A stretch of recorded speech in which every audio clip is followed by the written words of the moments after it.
एक मित्र ने फ़ोन पर सुबह बात की, काफ़ी देर बातचीत की और उनका एक तरह से जो पॉइंट था बात करने का वो ये था कि ये जो आजकल मोटिवेशन बहुत चल रहा है, मोटिवेशन गुरु बहुत हैं, क्या इनको सुनना चाहिए, क्या मोटिवेशन की वीडियो देखनी चाहिए, क्या ध्यान के साथ साथ ये भी ज़रूरी है, आप इस पर क्या कहते हैं।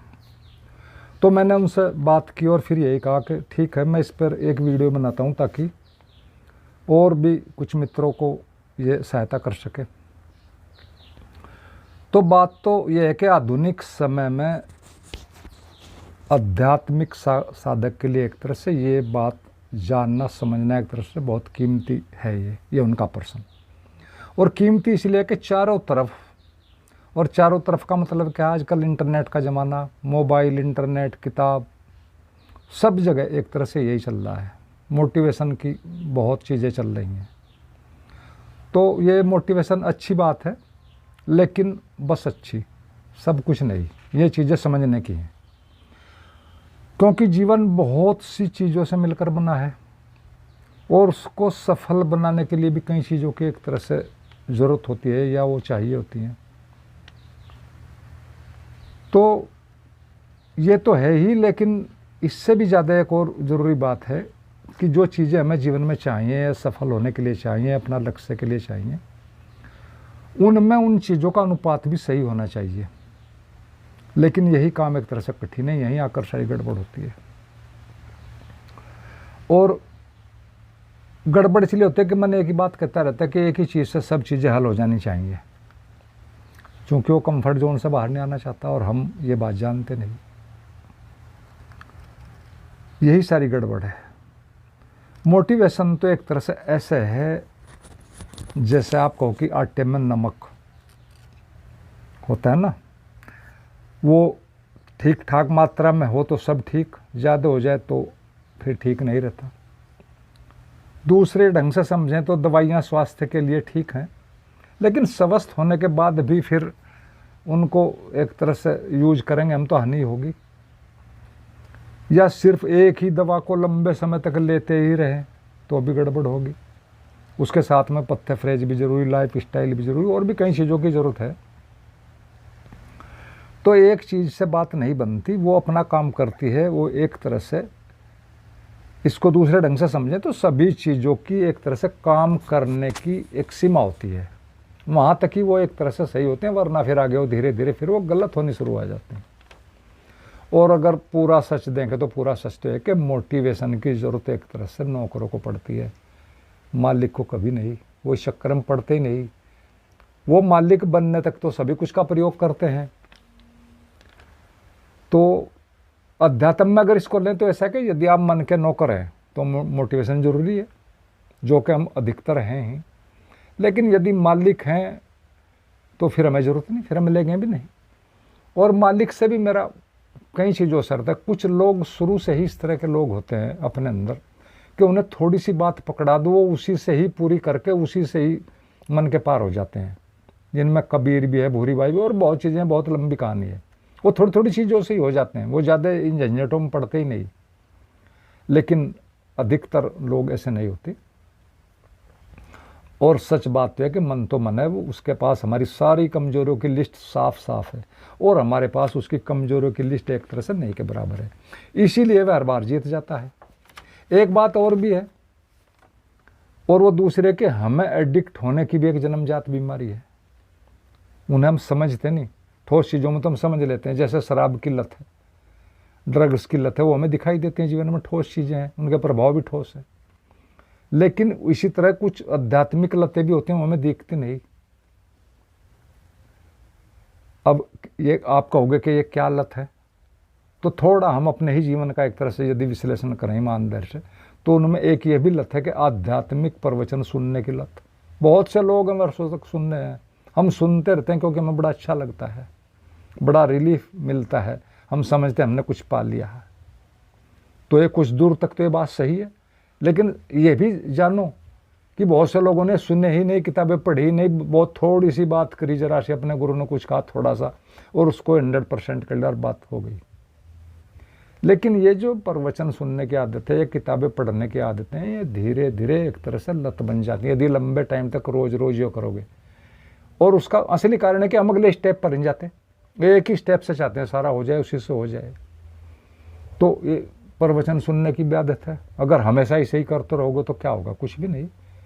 एक एक ध्यान विधियाँ वही वही रोज करते रहोगे, वो भी एक लत बन जाएगी। रोज रोज बहानेबाजी करोगे, चीज़ों को पीछे धकेलने की, पोस्टपोन करने की करोगे, ये भी लतें बन जाएंगी, जो कि अक्सर ये पहले से भी होती है हमारे मन के पास। उसके ये सफल हथियार हैं।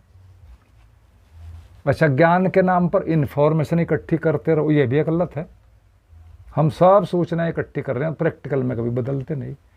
जबकि ज्ञान की असली परिभाषा ये है कि जो आप जानते हैं, जो आप कह रहे हैं, जब तक आप वो स्वयं नहीं हो जाते तब तक वो एक तरह से ज्ञान नहीं है। ज्ञान तभी है तब आप स्वयं वही हो जाओ। तो एक तरह से इन्फॉर्मेशन को भी हम प्रयोगों में कब बदलेंगे ये नहीं देखते। और एक तरह से अच्छे सपने देखने की भी एक तरह से लत है कि भाई सब आएगा, कभी आएगा, सभी को ठीक हो जाएगा। मतलब ये भी एक पोस्टपोन की आदत है। और जीवन भर एक तरह से यही मानते रहना कि कुछ जादू होगा, कुछ चमत्कार होगा। इस तरह की पता नहीं कितनी लतें हमारे मन में हैं, लेकिन हम उन्हें लत की तरह नहीं लेते, जबकि वो इनडायरेक्ट में लत हैं। और लत होने की वजह से ही माइंड हमें उनमें लपेट लेता है, हम बड़े आराम से उधर ही चल देते हैं, क्योंकि उधर से ट्रैक अंदर गहरे में बना हुआ है, सूक्ष्म शरीर में, हम फट उधर ही चल देते हैं। वो लतें हैं लेकिन ज़्यादा सूक्ष्म में दिखाई नहीं देते। जबकि पूरा सच ये है कि चलने की शुरुआत तो प्रैक्टिकली चलने की, इन्फॉर्मेशन को ज्ञान में बदलने की, अनुभव में बदलने की जो बात है वो तो आपको ही शुरू करनी है और आपको ही जारी रखनी है। और तब तक जारी रखनी है, तब तक ऐसा बिंदु ना आ जाए कि उसके आगे कुछ बचे ही ना, दी एंड। उसे सुनने कहो, कुछ कहो। और इसी ढंग से अगर देखें तो इतिहास एक तरह से भरा पड़ा है। जो चलते हैं और साथ में किसी भी शक्ति पर विश्वास करते हैं, सवाल नहीं किस पर करते हैं, बात पूरा करने की है, विश्वास पूरा करने की। जो चलते हैं, विश्वास रखते हैं, भरोसा रखते हैं किसी भी चीज़ पर, उन्हें अस्तित्व कई कई ढंगों से उनकी मदद करता है। ये सारा भरा पड़ा है इतिहास में।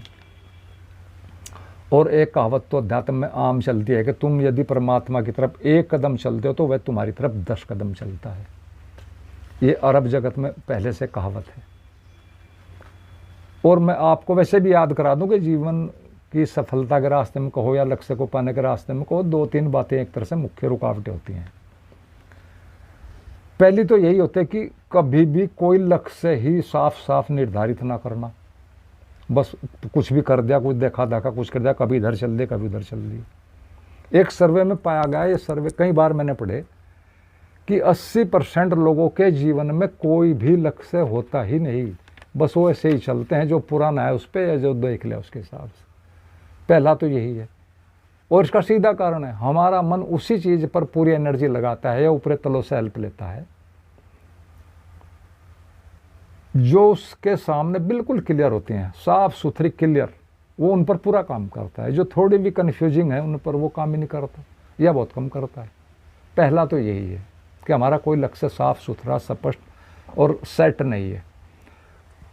दूसरा ये कि कुछ नया हासिल करने के लिए जीवन में कुछ नया ना करना, यानी नया काम ना करना है, नई आदतें ना बनाना, पुरानी आदतें ना गिराना।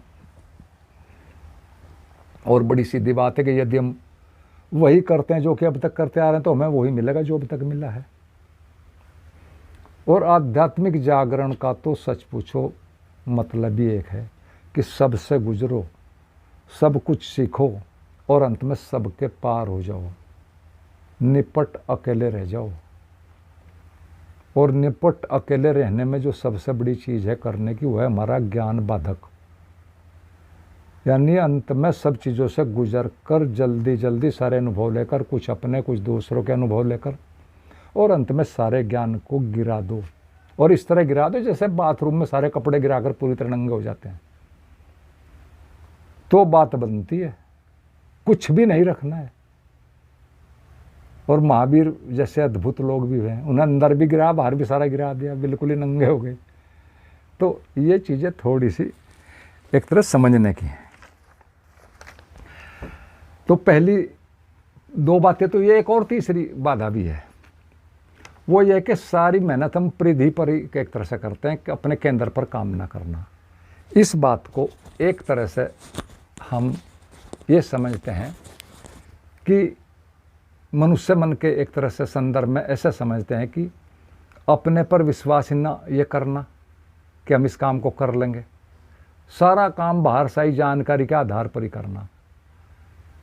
तो सही बात है कि अपने मालिक बनो, एक तरह से अपने को मालिक मानो, मानोगे जानोगे तभी तो कुछ होगा ना, मन को एक स्पष्ट चीज़ मिलेगी।